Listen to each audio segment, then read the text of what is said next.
FA2309TX. ഇതിന് processor വരുന്നത് Core i7 13th ജനറേഷനിൽ 13620H സീരീസ് പ്രോസറാണ്.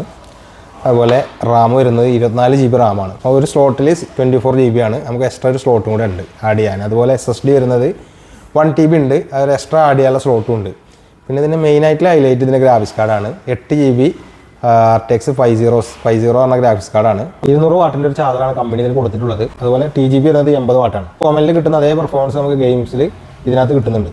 വളരെ മികച്ചൊരു പാസ് മാർക്ക് സ്കോറാണ് കിട്ടിയിട്ടുള്ളത്. പെർഫോമൻസ് ടെസ്റ്റ് നടത്തുന്ന സമയത്ത് അല്ലെങ്കിൽ ഗെയിംസ് കളിക്കുന്ന സമയത്ത് തന്നെ ഓവർ ഹീറ്റിംഗ് ആവുന്ന ഇഷ്യൂസ് ഒന്നുമില്ല.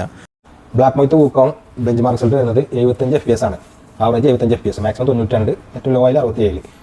ഈ മാർക്ക് സ്കോർ 1979 ആണ്. എന്നാൽ കളിക്കാനുള്ള സ്മൂത്ത്നെസ് ആണ്. ഒരു പ്രീമിയം ലാപ്ടോപ്പിൽ ഗെയിം കളിക്കുന്ന ഫീൽ ഉണ്ട്. FPS ലോക്കായി കിടക്കുന്നല്ല. 445 FPS വരുന്നുണ്ട് കേട്ടോ. 200 വാട്ട് ചാർജറുള്ള ലാപ്ടോപ്പുകളിൽ മാത്രമേ പെർഫോമൻസ് മോഡ് അവൈലബിൾ ആയിട്ട് ഉണ്ടാവുള്ളൂ. അതെപ്പോഴും ശ്രദ്ധിക്കണം.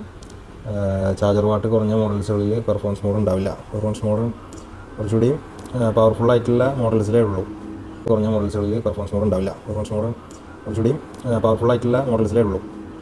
പിന്നെ അതുപോലെ നമുക്ക് ഇതിനകത്ത് വേറെ കുറേ ഓപ്ഷൻസുകളുണ്ട്. ലൈറ്റിങ്, അതുപോലെ കീബോർഡ് ലൈറ്റ് മാറ്റാം.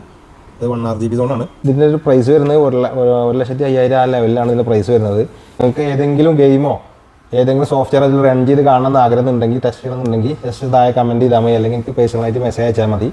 അതിൻ്റെ ഒരു ബെഞ്ച് മാർക്ക് സ്കോർ അല്ലെങ്കിൽ FPS എത്ര കിട്ടുന്നത് എന്നുള്ളത് നോക്കിയിട്ട് ഞാൻ പറഞ്ഞുതരാം.